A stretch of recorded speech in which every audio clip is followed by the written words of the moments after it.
51st session of the Commission, which is a Conference of African Ministers of Finance, Planning, and Economic Development. We will be having another press briefing at the end of this session in another 2 days' time. But we thought today we engage with you on the theme of the conference, which is the Africa Continental Free Trade Area, and why we chose this theme, particularly coming in light of the signing of this important landmark agreement in Kigali. So I'm joined here by my two colleagues. Mr. Stephen Karingi is the Director of Regional Integration and Trade, who was part of our mission to Kigali during the signing ceremony, so he will be able to walk you through some of the issues that arose. And then Mr. David Luke, the coordinator of Africa Trade Policy Center, who has also been heavily engaged in this area. So what I'll do is to ask the two gentlemen to say a few words while we wait for Director Adam Ereka, who is the Director of Macroeconomic Policy Division. So they will make a few statements, and then we'll open up the floor to questions. Can I start with Stephen, please? Thank you very much, Jim. Good afternoon. So I would like to start by giving a rationale as to why we chose the theme of the AFCFTA and the fiscal sustainability to be the theme for our 51st commission. Obviously, it would have been an opportunity lost if we did not look for an opportunity to build on the momentum that the continent has built around the economic pillar, with several decisions this year that have really demonstrated that the continental integration is moving forward. There was the signing of the African Continental Free Trade Area. There was also the launch of the single African air transport market. There was also the signing of the free movement, the protocol on the free movement of persons within the continent. As you can see, all these three are major milestones in terms of deepening the economic and integration of the continent. So when it was time for the ECA to think through what would be the appropriate theme, it was obvious that since the ministers of finance are going to be very critical in the implementation and the realization of the gains or the benefits of the CFTA, it was suitable for them to come here for their commission and have a deep discussion about the AFCFTA for two reasons. First of all, they need to invest to be able to realize the benefits of the CFTA. We talk about infrastructure development. We talk about trade facilitation. We talk about special economic zones to build productive capacity. So we also talk about the human capital. You need all this for you to optimize the potential benefits of the CFTA. The second thing is, there could be, as came out yesterday in the discussion, there could be some minimal tariff revenue losses, and any minister for finance would always be concerned with anything that has an implication for the budget. So it was important for us to have a time to discuss with them, or at least to present to them evidence that shows that whereas there is going to be a minimal loss in terms of the tariff revenues that come through the taxation of imports from that countries that come into the continent, there is a possibility that we can have up to 6-fold increase in terms of additional revenues because of the expanded tax base that is going to result out of the implementation of the CFTA. This expanded tax base is going to be as a result of additional foreign direct investments, both from within the continent and from outside the continent, and also the fact that the CFTA is going to be a catalyst to deeper trade in industrial products within the continent. And it turns out that a tax base that is based on manufacturing industrial goods tends to be more sustainable, because even the quality of jobs that you get out of that kind of a base tend to be of higher quality and higher value. So it was important that the theme was on the fiscal space and the AFCFTA was appropriate for the ministers of finance. So that was the main rationale for why we thought it was important for the ministers of finance to do this. Remember, the CFTA was being negotiated by the ministers of trade. At the same time, it is the ministers of foreign affairs who presented the agenda to the heads of state in Kigali when it came to the point of signature. And then it was the ministers of justice who looked at the whole issues of the articles of the CFTA. So in all these various gatherings of African decision makers, the ministers of finance had not been part of that. Yes, they are so critical for whatever happens in terms of countries meeting their commitments and obligations. And that is one good reason why we had to have this theme. Of course, in addition to what is happening now, the conference is not just about the AFCFTA. We have other things that are taking place. The UN support to the African Union. So we have what we call the Regional Coordination Mechanism, which is focusing on the theme on corruption. We have quite a number of side events, some of them which actually touch on the need for capacity building, so that Africa can actually optimize on the CFTA. There is another side event that is taking place that is looking at the whole issue of the rolling stock in terms of railways within the continent, which are also essential hard infrastructure if we are to improve on the infrastructure, to deal with the infrastructure deficits within the continent. So I think I would leave it at that and let my colleague David have his time. Thank you, Stephen, and thank you, Jim.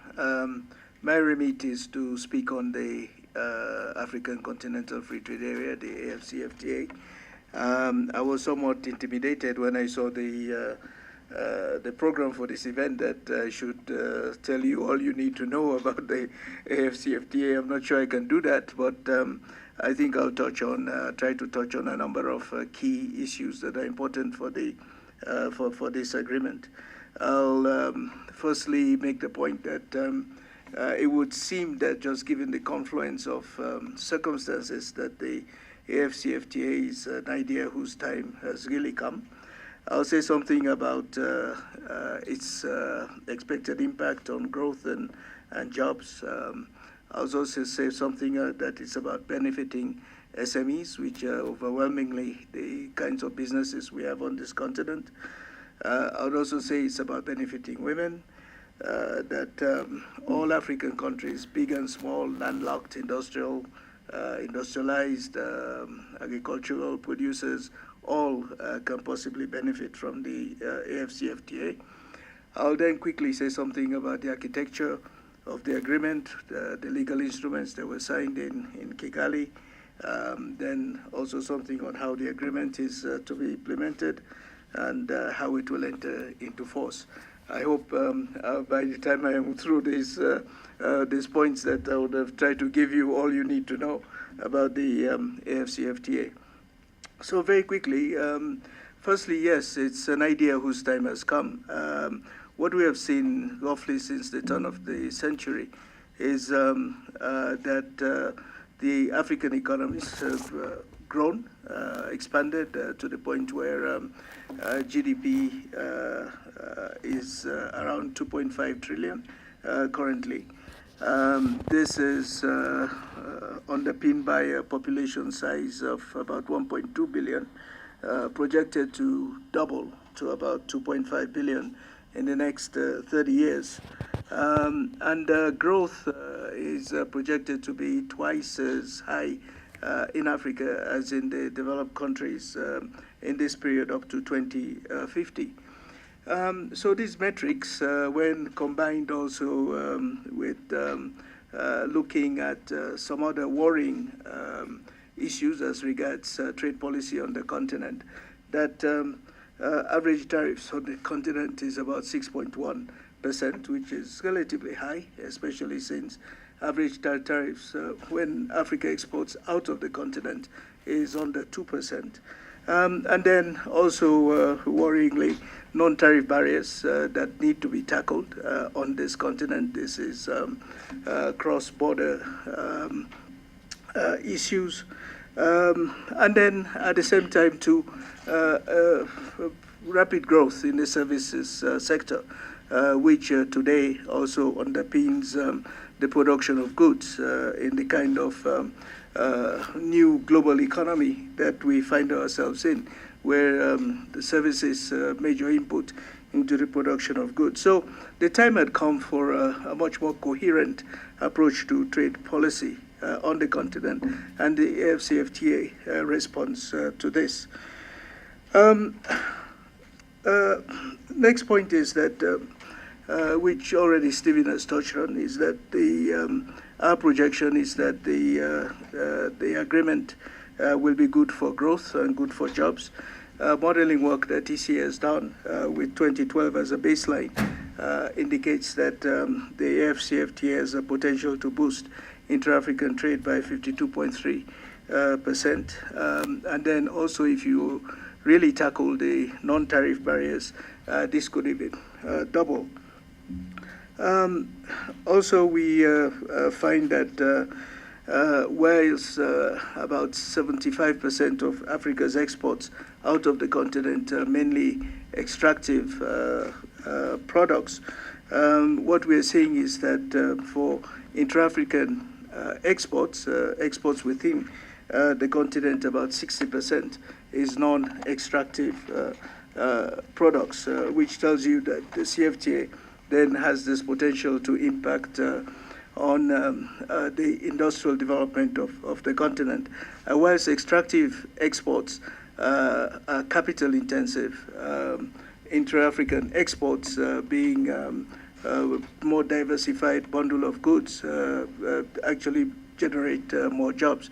Even as we look ahead to the likely impact of technology and so on future job growth on the continent, there's still scope to say that even with technological change, you're more likely to create more jobs through value addition, through industrial development, than only exporting extractives. Next point, how would the CFTA impact SMEs? SMEs, as I said, over 80% of businesses are SMEs. And these businesses usually struggle to penetrate more advanced overseas markets, whereas the market right here at the doorstep is one that they know, they're familiar with, and is one that they could enter into a variety of production models, enter into a variety of supply chains, and we're already seeing this happening. The South African automobile industry, for example, utilizes leather products from Botswana. It utilizes clothing products from Lesotho.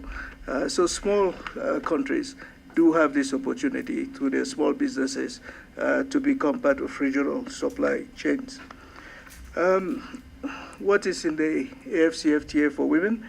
Well, we know that about 70% of informal cross-border traders are women, and we also know there's a lot of evidence that they tend to be vulnerable in all sorts of ways, harassed at the border, classification of goods, etc.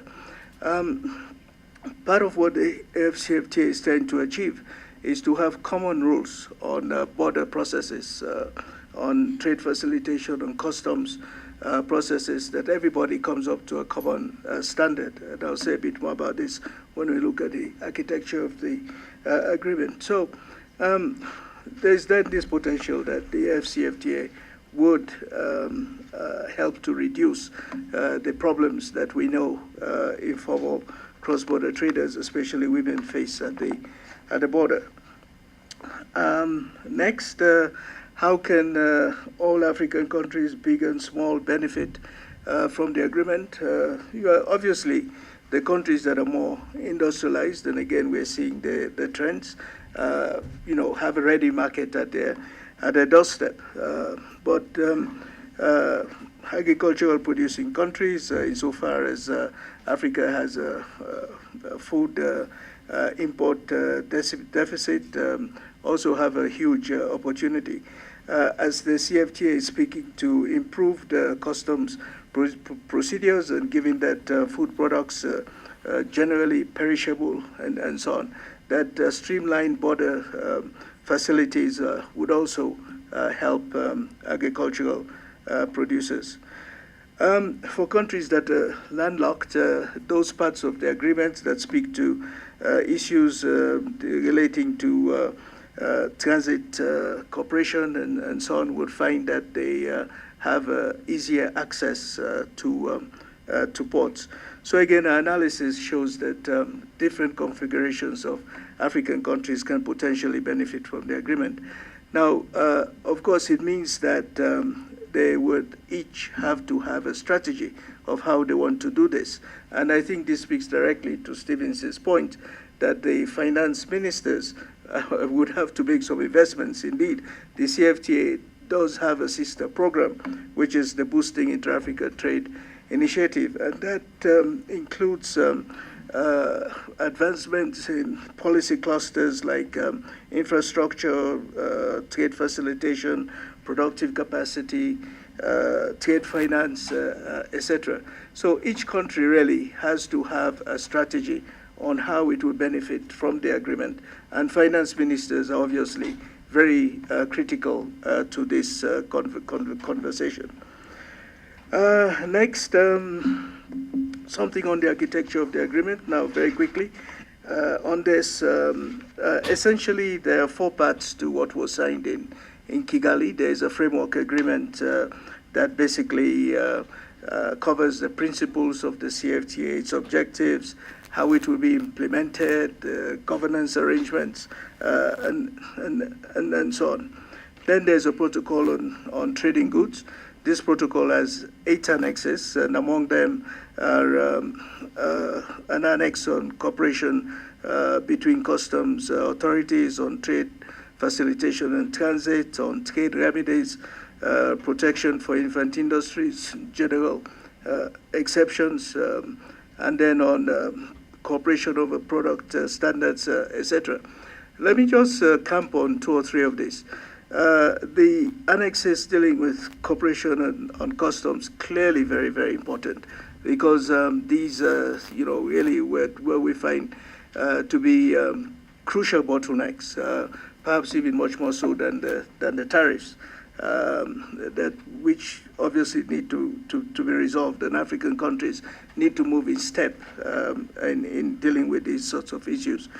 The annex on trade remedies, protections, etc. Essentially, these annexes are saying that although all African countries are committing to a process of trade liberalization, as is standard in all trade agreements, under certain circumstances, they can take back certain concessions that they have put out there.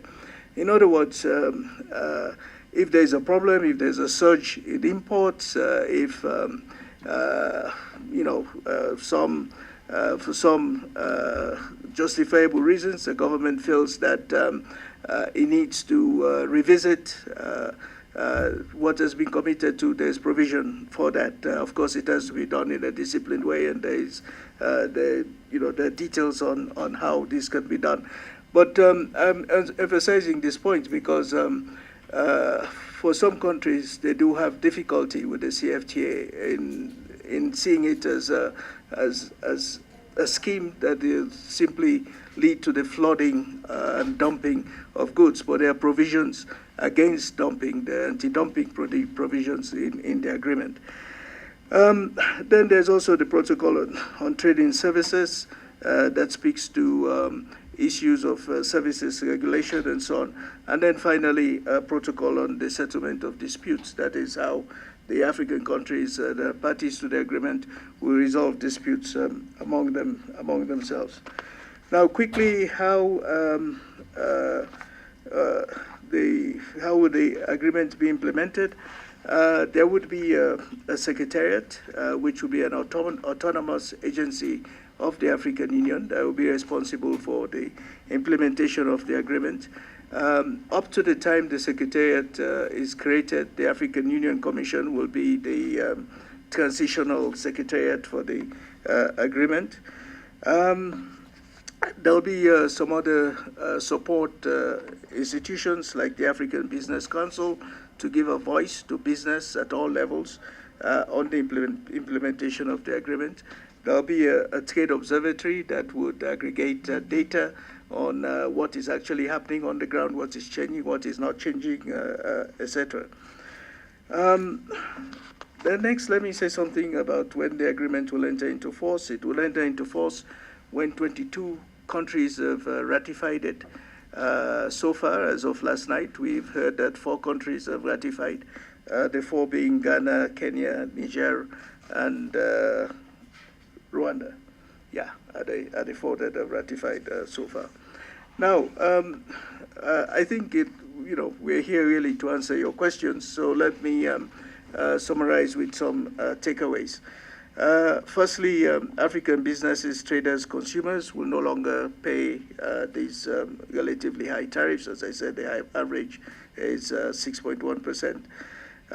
So they will no longer be paying these tariffs on the variety of goods that African countries trade between themselves.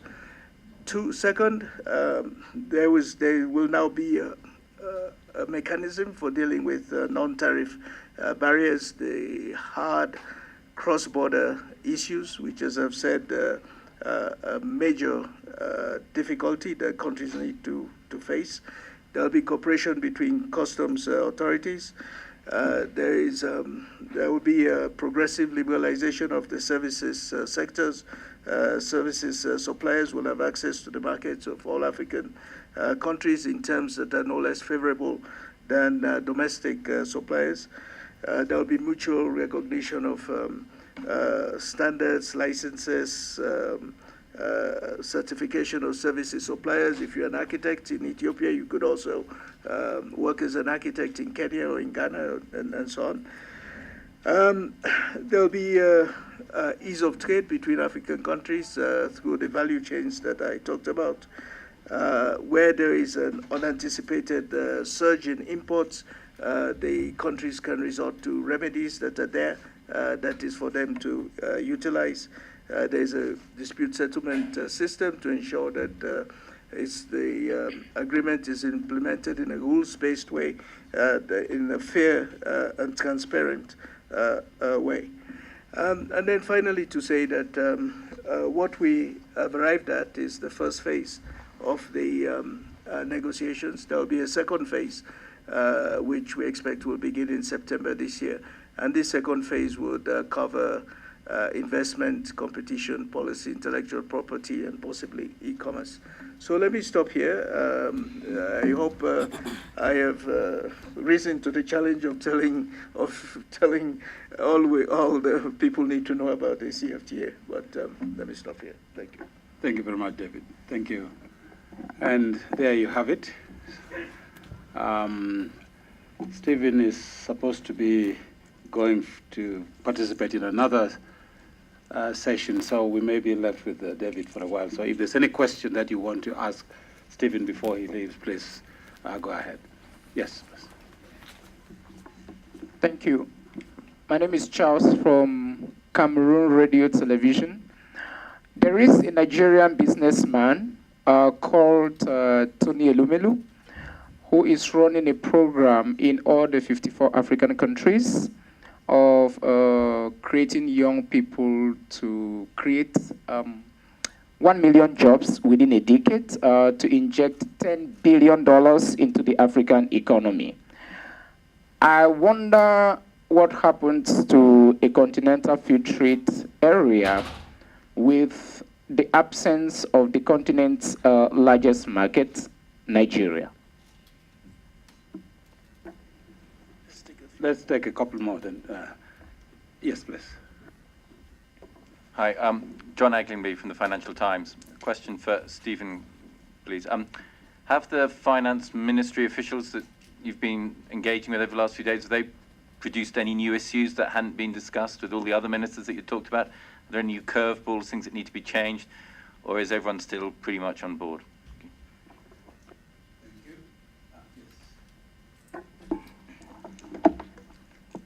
What will be the role of ECA to ensure that all the 44 countries that signed actually ratified the agreement? And are you going to do any advocacy to the other countries that didn't sign, the remaining countries, about 10 of them? Okay, let's have one more. Yes, please. Yeah. Thank you, Andualam, for Nation Media Group, correspondent in Addis. I just want to know, to get a clear picture about the tariffs on trade for goods within the African continent. You said 6.1, can you elaborate on that one? And how it may impact on, for instance, for some countries, the current import taxes goes up to 35% and even beyond. So how are they perceiving, especially the economic ministers? Thank you. Thank you very much. Stephen. Thank you very much for these questions. Let me take the question from the FT first. It's a good question. So yesterday we made a presentation of the issues paper, upon which the committee of experts discussed the theme. The only issue that I think I picked from the discussion was the concern that, actually two issues. One, that at the moment the fiscal space is quite squeezed. And so the thought that we need to invest so that we can optimize on the CFTA benefits, it becomes a challenge. And so the question was, how do they invest in the kind of boosting intra-African trade pillars that we have mentioned here, so that they get benefits of the CFTA when the resources are not there. I think that nuance came out very clear. The second one was whether the resources that are likely to be lost because of the tariff revenue decline would lead to some of the social spendings that are so critical in the government programs being cut. So those are two concerns that were raised, and the answer was essentially the point that I made earlier. Here at the ECA, I think also UNCTAD, we've done some estimates of the potential revenue losses, but in terms of the whole continent, and it's coming to anywhere between $4.5 and $5 billion. However, if you do a back of the envelope computation, that the CFTA is also going to lead to anywhere between 1 to 6% additional in terms of the GDP volume, in terms of the base, then you are looking at the possibility also of having additional revenues of between $5 billion to $30 billion. And I think these are conservative figures, because in this analysis we have not included the opening up of the services. So to answer your question, I think then the nuance was there, but I think it is for the same nuance that we have this conference for the ministers of finance, and I hope they were satisfied that there is actually room for them to get resources to invest, and maybe more than increase sixfold, either replace fully or even increase in multiples the additional revenues for investments and for their social spendings. The second point I want to take is the one from Charles on the entrepreneurship program of Tony Elumeru. Obviously, it's a good program in the sense that these young innovators that he has been promoting Their innovations need to be scaled up, those that become commercially viable. The CFTA provides the platform for that scalability. But your question was, but Nigeria is not on the table. My response to this is that I don't think Nigeria is, it's not that Nigeria is not on the table. You have to remember that we wouldn't have come this far without the leadership of Nigeria in the negotiations process. I think it's a valid point when the stakeholders in Nigeria said, I think we wanted to be consulted more. So can you please give our government time to consult more?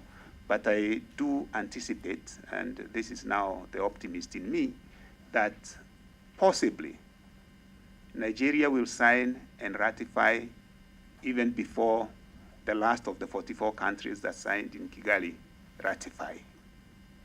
You get what I'm saying? That I think once the dialogue takes place in the country, they're satisfied, they may move even more rapidly than everyone else. So I think David will say what ECA is doing, because we'll be going to Nigeria, engaging with them. The AUC will be going to Nigeria, engaging with them. And I think there are many people in Nigeria also who would want to see Nigeria on the table. So even within themselves, I'm sure the campaign is going on. Thank you, Stephen. Now to respond to a couple of the other questions. The role of ECA, as Stephen has just said, we continue to be engaged with the countries that have not yet signed. But keep in mind that 44 signed, an additional 6 signed what you might call a promissory note, what they call the Kigali Declaration, basically saying that it's a commitment that they would sign and ratify once their processes are through. South Africa, the other big economy, was in that category. So that brings us up to 50 countries when you put the additional 6. Then the 5 more, for various reasons, were not able to sign. One of them, Sierra Leone, was in the middle of an election. The first round of the election had taken place, and the second round was about to take place. So they did not have a government, and they did not sign. So you do have these sort of quirky situations among the remaining 5 that have not signed. We would be doing advocacy. We continue to do this. We'll be working with the ECOWAS countries in the next few weeks. And already what some of the analytical work has shown is that for the ECOWAS countries, they would in fact not need to go beyond the level of liberalization that they've already reached in order to fulfill their commitments under the AFCFTA. And Nigeria is one of those ECOWAS countries that we're talking about here. So we'll be doing as much as advocacy as we can. The African Union Commission will be doing the same. There's a group of African business persons that are known as the Afro Champions. We understand that they are also actively engaged in advocacy and so on. So I would imagine that in the next few weeks you'll see quite a lot of activity around this. The question on tariffs, the figure I gave you, 6.1% is average tariffs on intra-African imports. You do have tariff peaks, and you could have very high tariffs for protected products or for luxury products, for whatever. We all know that. But what I was talking about here is average tariffs on inter-African imports. And yes, as Stephen has said, part of what this conference is discussing is the effect of, of the loss of tariff revenues. And again, the thinking is that this is not going to be enormous. Also, you need to take into account the gains that are expected. So I think I'd leave it at that. I think that answers that question. Yeah. All right. Thank you very much. Stephen, you still have one more question? Maybe one more. Okay. Yeah. Another. Yes. Gentleman at the back. Thank you so much. My name is Ndamu from Zimbabwe. My first question is, countries are at different stages of development. What measures are you putting in place to ensure that there is sort of like free trade to cushion those countries? Then secondly, at the moment, Zimbabwe has a trade deficit against South Africa, which is our biggest trading partner. Despite that, we have some controls which restricts trade. And when we open up, don't you think that it will be overrun? Can you repeat the last part of the question, please? I'm saying when we open up our economy, don't you think that will be like decimated? Okay, thank you. Any other question? Yes, again. Okay, it's not a question per se, but a bit of elaboration. The meeting you said, the second round of negotiations in September, are these the issues that were not agreed upon, or are they issues that were postponed? Thank you. One more? Yes.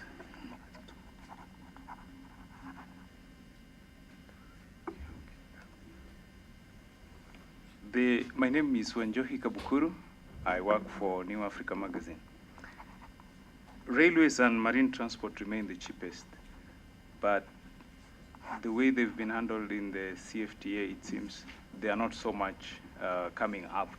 Would you tell us the portion they occupy in the CFTA and how landlocked countries will feel in case coastal countries decide to, is there a mechanism, a dispute mechanism where coastal countries may decide to increase tariffs on transport and then affect landlocked countries? Thank you.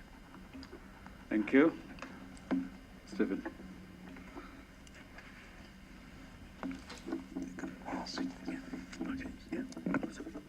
Okay, thank you very much for this second round of question. I think I'll, let me first of all take the question on the trade deficit with the Republic of South Africa, that is with Zimbabwe. First of all, to note that the following. 56% of the intra-African trade today takes place duty-free, so to speak. There are no duties because we've had what we call, you can call it autonomous liberalizations within the REX, in which case you also have within SADC, there is actually an operational free trade area process. So the CFTA is not even so much focusing on what you'd consider to be these nuisance tariffs that are outstanding within the regional economic communities. It's actually a big question of the trade between the different RECs. I don't have the number for you, but I would imagine that the average tariffs within SADC would be significantly lower than what David has given as the average intra-African trade tariff rates. In which case then, there is not going to be any bigger shock to the trade between South Africa and Zimbabwe. If anything, what one would expect is that in the regional value chain or in the supply chain that exists between Zimbabwe and South Africa operating within this SADC FTA would be deepened as the countries of SADC start exporting to the other parts of the continent. Now, on the question about the measures of cushioning, like David said, actually the CFTA offers something for everyone. We have some economies that are actually quite strong in terms of their industrial base, so they are going to benefit almost immediately. But it's also our contention that in them benefiting immediately, they also need intermediate inputs that are likely now to find it easier to enter into those countries with deeper industrial base, because the tariffs for those intermediate inputs or intermediate imports are now reduced. So in that sense, the deepening of the manufacturing base through regional value chains in itself is a cushion. The fact that trading services are also open, I think that is also a cushion. And I think some of the annexes that were mentioned were enumerated by David, and also the protocol on dispute settlement, that also provides opportunities for these countries to have agreed measures on how to deal with some of these shocks. I think I'll leave you to answer the question from Wanjohi. Yes. And the other question. Yeah, thanks. Yeah, I got it now. Yeah. Yes. No, Wanjiro, it was not that they could not agree on these remaining issues. It was really a question of trying to make the negotiations manageable. So it was decided to have the negotiations in two phases. The first phase to cover trading goods, the trading services and dispute settlement, which would at least give you the core of what is required in a free trade agreement. And then to come back for a second phase and deal with these remaining issues, investment, competition policy, intellectual property, and actually we've been advocating for e-commerce to be brought, to be included. So it was a question of manageability, a question of capacity. That really was what was behind this decision. In all, I think it was a good decision, because really negotiating among 55 countries with varying capacities. Some countries have come with a very big delegation, other countries come with one person, so just trying to accommodate all of them meant that yes, this was a good way to proceed. Now, to come to the other question from a friend from the New Africa magazine, it's very clear that infrastructure development, whether it's railway, marine, transportation, road infrastructure, that infrastructure is key to making this agreement work. And that is why when the heads of states took the decision to negotiate a free trade area, they also launched this program that I mentioned, the Boosting Intra-Africa Trade Initiative. And as I mentioned, it includes policy clusters, infrastructure is there prominently, trade facilitation is there prominently, speaking to these sorts of issues. So, but keep in mind that beyond the hardware, whether it is putting in the railroads or the navigability of inland waterways, the coastal waterways, and so on, there's also the soft part, the soft, if you like, soft infrastructure, which is just as critical. And this also speaks to the issue of you raised, of the landlocked countries, and what guarantees they have for transit to coastal countries. And here, one anomaly on the African continent is that not all the African countries are members of the WTO. Now, the WTO already has obligations that its member states should fulfill in regard, for example, to customs cooperation, transit facilitation, etc. But because not all the African countries are in the WTO, not all of them have signed up to the WTO's own standards in this software, as which I describe as the software of infrastructure. Now, with the AfCFTA, the African countries, we hope that all of them would eventually be part of it. Now, all of them will be at the same level, irrespective of this issue of those that have not been in the WTO. So the annexes then on transit cooperation, on customs cooperation, these annexes would make for a common standard, which the African countries don't today have, since not all of them are in the WTO. Okay, thank you. Any more questions?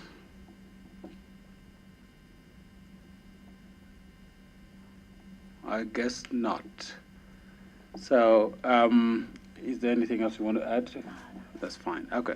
Well, then, thank you very much. As I mentioned, we'll have another press briefing after the ministerial conference, which starts on Monday.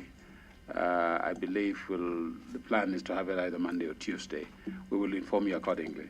But again, if you wish to talk to any of the directors, including David and Stephen, please feel free to contact the key people here. That is, can you get up so that they can see you? Yeah.